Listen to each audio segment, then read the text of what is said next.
Imagine finding your dream home in the mountains, only to realize the house isn't just haunted, it's actually feeding on you.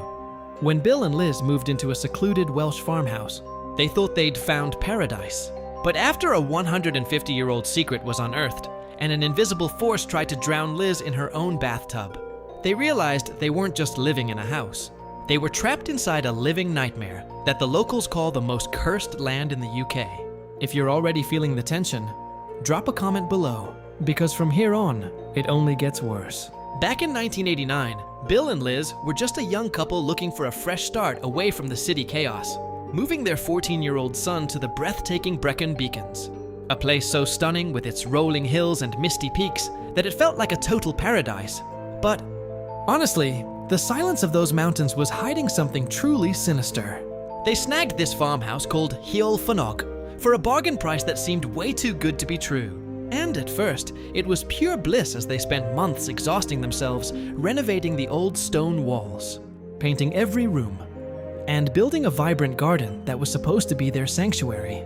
But no way could they have known the house was actually watching them back. As the golden summer faded into a brutal, snow-covered winter that cut them off from civilization, the vibes shifted from cozy to bone-chilling when loud. Heavy footsteps started echoing through the upstairs hallways. I'm talking clear, rhythmic walking that every single person in the house heard perfectly, making them freeze in their tracks.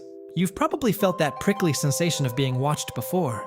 But for Bill, Liz, and their son, it became a constant, suffocating weight in the air that made their skin crawl every time they walked into a room, even though they were miles away from the nearest human neighbor.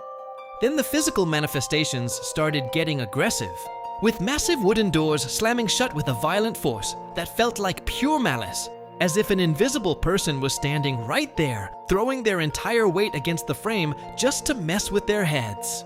And then came the smell, a sudden, revolting stench of rotting meat and ancient decay that would fill a room out of nowhere, making them gag and cover their faces, only to vanish into thin air seconds later, leaving them standing in a terrifying, heavy silence that felt like a warning. But here is where things got really weird, and honestly kind of impossible. They received a 3-month electricity bill for £750, which was an absolute fortune back in the late 80s. And even though a totally confused technician checked the meters and found 0 faults, the local board insisted the power had been used, leading the family to believe some unseen entity was literally eating the electricity to manifest its dark presence.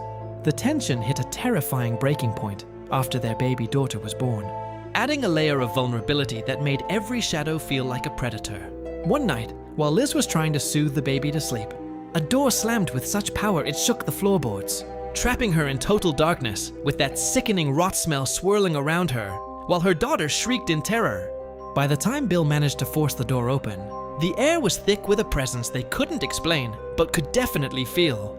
But the absolute scariest moment, the one that still gives people chills to this day, happened when Liz was just trying to have a relaxing bath while the snow fell silently outside the window. Suddenly, out of nowhere, an invisible force grabbed her by the back of the head and shoved her face deep into the scalding water, holding her there with supernatural strength.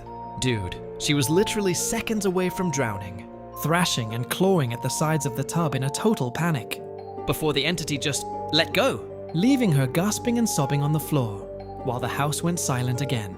Desperate to save their family, they started digging into the dark history of the land, and what they found was straight up disturbing.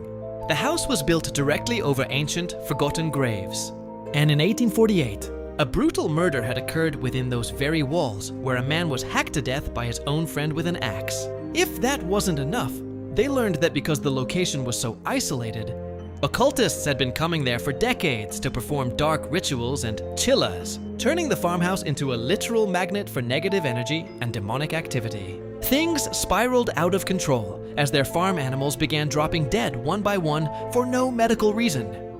And Bill himself began to change, falling into a dark trance where he would sit in a chair for hours, eyes glazed over, radiating a terrifying anger that Liz didn't recognize as her husband. They would see the shadow of a woman flickering in the corner of their eyes, a dark figure that would vanish the moment they turned their heads, making them feel like they were losing their minds. Realizing the house was literally consuming their souls and their sanity, they finally fled Heol Fanog forever, leaving it to rot in the mountains. A place now globally known as the Witch Farm that was so haunted, even the BBC had to do a deep dive investigation because the events were just too documented to ignore. So what do you think? Was it the ancient graves beneath the floorboards? Or did those dark rituals leave behind something that never truly left? If you were in Liz's shoes, would you have stayed after the first slamming door? Or would you have been gone the second that electricity bill hit? Drop your theories in the comments below, because I honestly need to know if you think a house can actually be evil. And if you're obsessed with deep dives into the world, its most chilling mysteries and unsolved cases, make sure to hit that subscribe button and join us here at Truthful. We're uncovering the stories they don't want you to hear. And believe me, you don't want to miss what's coming up next. Stay curious, stay safe, and I'll see you in the next mystery.